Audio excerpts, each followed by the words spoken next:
회전하려는 찰나 김재규가 동승했던 박흥주에게 운명적인 한마디를 던졌다.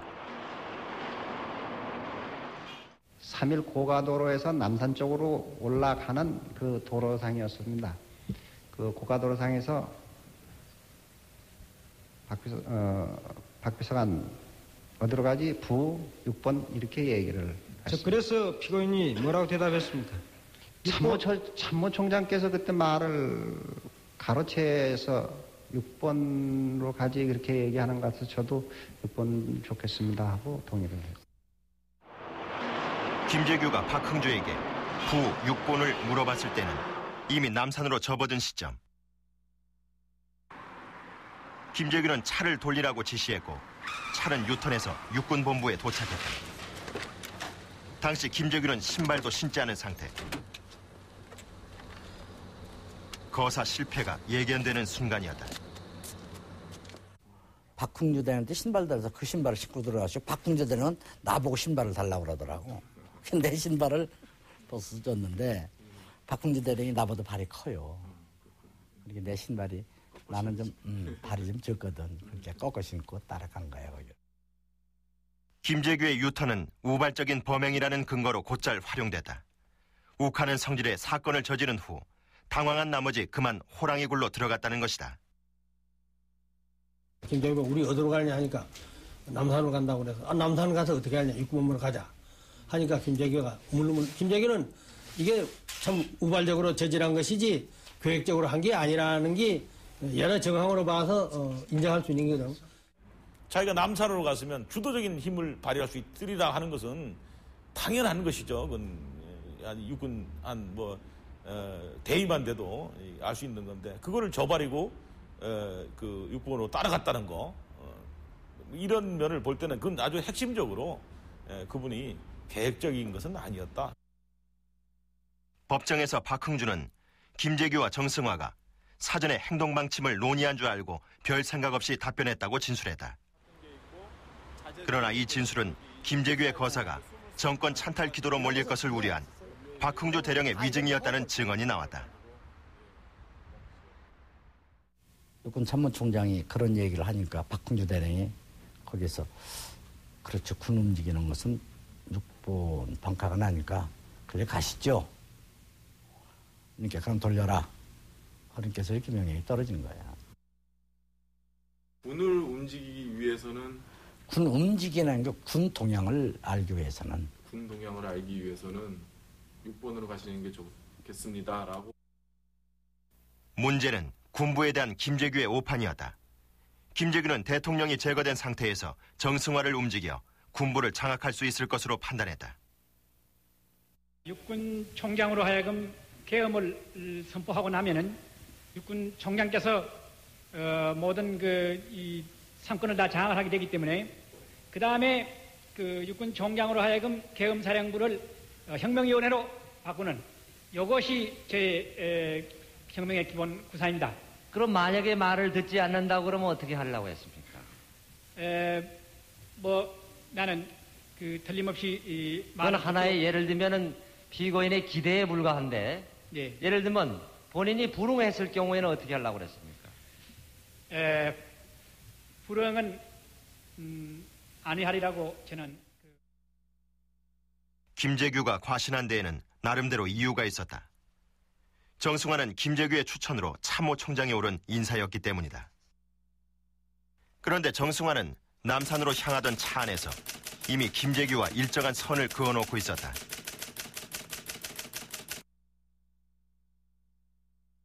아마 좀 갈증이 나셨던 모양에 가시면서 자기가 하나 그걸 잡수시면서 정승화 총장은 하나 좀 드셔 하고 주더라고.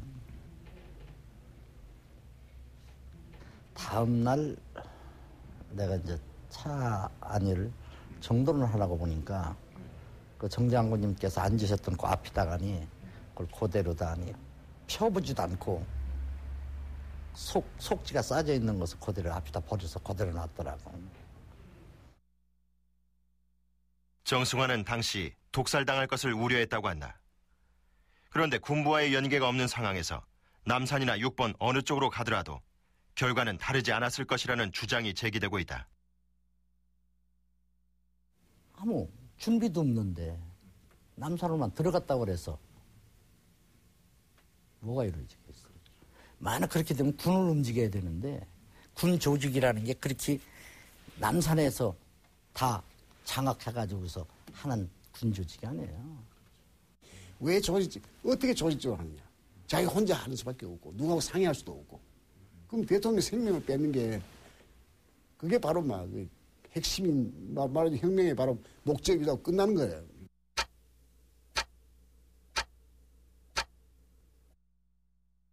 부하들은 육참 총장이 함께 있다는 김재규의 말을 끝까지 믿었다. 김재규로부터 사후 지침을 받지 못했던 박선원은 부하들에게 청와대 경호병력이 몰려올 경우 응사할 것과 김재규가 사용했던 권총을 파묻을 것을 지시했다. 그 총 스리퍼를 이기주 씨가 이렇게 줄 때 그 총소리하고 관련이 있을 거라는 생각을 혹시 하셨습니까? 예, 그거는 이제 생각을 했죠. 이 총을 가지고 누구를 이제 쏘았다는 것까지는 모르는데 뭐 사용을 했겠다 이렇게 생각을 했죠. 나중에 보니 그게 이제 부장님이 이제 각하 쏜 그 총인 것 같더라고요. 박선원은 재판 과정 내내 김재규의 거사를 옹호했다. 그러나 섭섭함 또한 숨기지 않았다. 박선으로서 좀 섭섭한 일이야.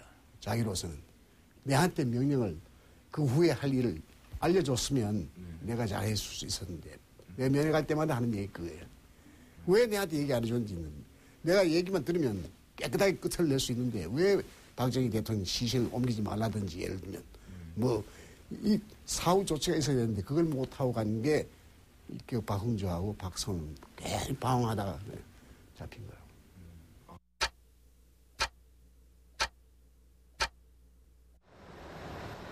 (8시 40분) 김재규가 6번 강요회의에 참석하는 동안 밖에서 대기 중이던 박흥주는 부하들에게 군병력 이동 상황을 파악하라고 지시했다.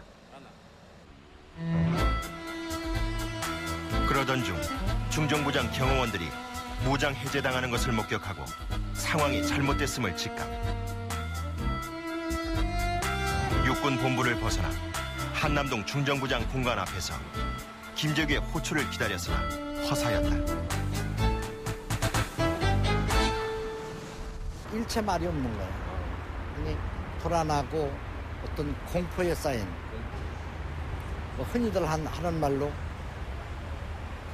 마음을 제대로 잡지 못하고 안절부절을 못하는 굉장히 불안하고 초조하는. 마지막임을 직감한 박흥주는 행당동 자신의 집으로 달려갔다. 불안한 마음에 집 안으로 들어가지도 못하고 대문 앞에서 부인과 작별했다. 집에서 돌아와서는 운전기사 유성문에게 자신은 총알을 다 소비했다며 유 씨의 총을 달라고 했다.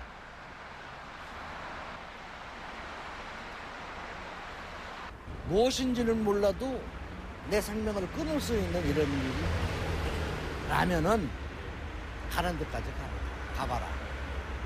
무슨 얘기냐? 그때까지 답변은 안 나는 거예요. 그러면서 하는 얘기가 나보고 아무런 죄가 없기 때문에 걱정이 없지 않습니까? 총을 쏜 죄도 없고 아무 죄가 없지. 나는 그 입장이 아니에요. 하면서 굉장히 고뇌하고 굉장히 후회를 하더라고요. 한강변에서 은신하던 박흥주는 27일 새벽 5시경 라디오 방송에서 김재규가 쏜 총에 대통령이 유고라는 뉴스를 듣고 이후 자진 출두했다.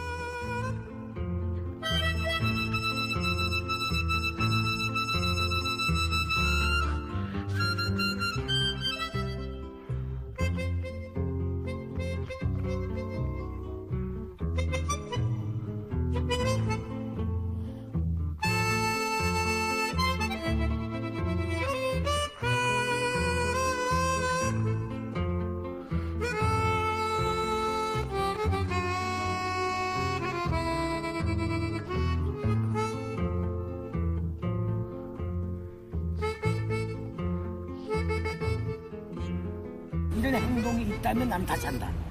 또 하겠다. 근데 그 사람이 마지막에 죽을 때 대한민국 만세, 육군 만세, 꽝꽝.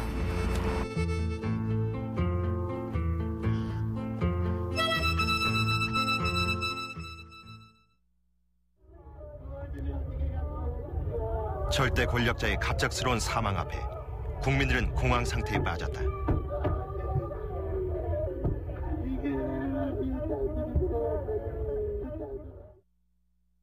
유신 체제의 검은 그림자는 길고도 어두웠다. 박정희는 쓰러졌지만 그가 양성한 신군부가 권력을 장악했다. 신군부는 김재규와 부하들을 정권을 탈취하기 위해 은인의 가슴에 총뿌리를 겨눈 반인륜적인 무리로 몰아세웠다. 김재규는 지금은 역적이 되지만 늦어도 내년 봄이면 다 풀린다는 유언을 남겼다. 광주 학살이 진행되던 80년 5월 24일, 김재규 등 5명에 대한 사형이 집행됐다.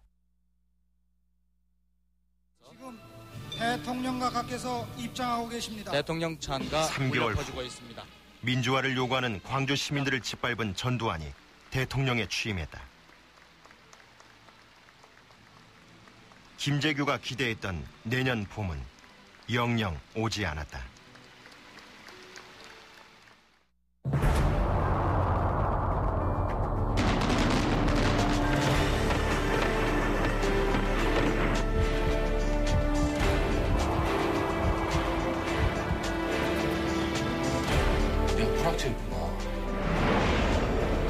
용돈을 줄 테니까 우리 시킨 대로만 하면 돼. 누구누구를 만나서 그 사람이 뭐하고 있는지를 보고서를 내라. 이리 가서 죽고 저리 가서 죽습니다. 이왕 죽으려면 똑똑하게 죽어야죠.